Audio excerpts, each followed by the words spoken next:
Hello friends! G తెలుగులో ప్రసారం అవుతున్న 'ఘరానా మొగుడు' సీరియల్ అయితే త్వరలో అయితే మన ముందుకి రాబోతుంది. ఈ సీరియల్‌లో అయితే హీరోగా మన పవన్ సాయ్ అయితే నటించబోతున్నాడు. ఇంతకుముందు 'మొగలి రేకులు' సీరియల్‌లో నటించిన పవన్ సాయ్ అయితే దాని తర్వాత మళ్ళీ ఇంకా 'నాగభైరవి' సీరియల్‌లో అయితే నటించాడు. ఈ సీరియల్‌తో అయితే మళ్ళీ తను రీ ఎంట్రీ అయితే ఇవ్వబోతున్నాడు. చాలా రోజుల తర్వాత ఈ సీరియల్‌తో అయితే మన ముందుకి రాబోతున్నాడు. అయితే ఈ సీరియల్‌లో పవన్ సాయ్‌కి అత్తగా అయితే భావన రెడ్డి అయితే నటించబోతుంది.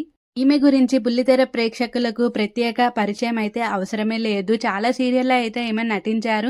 తన నటనతో ఎంతో మంది ప్రేక్షక హృదయాలనైతే గెలుచుకుంది. ఇక టైటిల్ పేరు వింటేనే మనకి గూస్ బంప్స్ వస్తాయి. అప్పటి 'చిరంజీవి' సినిమా అయితే గుర్తొస్తుంది. ఇంక 'ఘరానా మొగుడు' సీరియల్‌లో అత్త క్యారెక్టర్ అంటే ఇంకా భావన రెడ్డి అయితే మొత్తం లీనం అయిపోతుంది. ఇంకా పవన్ సాయి, భావన రెడ్డిల కాంబినేషన్ ఎలా ఉంటదో ఇంకా వేచి చూడాల్సి ఉంది. అయితే పవన్ సాయికి జోడీగా చాలామంది హీరోయిన్స్ అయితే అనుకున్నారు. కానీ లాస్ట్‌కి అయితే ఇంకా అక్షిత నారాయణన్ అయితే సెలెక్ట్ అయితే చేయడం జరిగింది. ఈమె ఇంతకు ముందు 'కుంకుమ పువ్వు' అనే సీరియల్‌లో అయితే నటించింది. సీరియల్‌లో తన నటనతో అయితే ఎంతో మంది ప్రేక్షక హృదయాలను అయితే గెలుచుకుంది. మరి పవన్ సాయి, అక్షితల కాంబినేషన్ ఎలా ఉంటుందనుకుంటున్నారో మీరైతే కమెంట్ చేయండి. అయితే చాలామంది పవన్ సాయికి తనుజ అయితే కరెక్ట్‌గా ఉంటుంది కదా!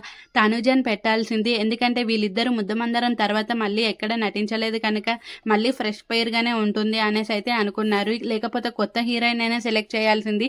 అక్షితని ఆల్రెడీ 'కుంకుమ పువ్వు' సీరియల్‌లో చూసేసాం కదా అని కొంతమంది అయితే అంటున్నారు. మరి అక్షిత, పవన్ సాయిల జోడీ ఎలా ఉండబోతుందని మీరు అనుకుంటున్నారో కూడా మీ కమెంట్స్ రూపంలో అయితే తెలియచేయండి. మరి ఈ సీరియల్‌పై అయితే చాలా అంచనాలే ఉన్నాయి. మరి ఈ సీరియల్ అయితే ఎలా ఉండబోతుందో మనకి ముందు ముందు అయితే తెలుస్తుంది.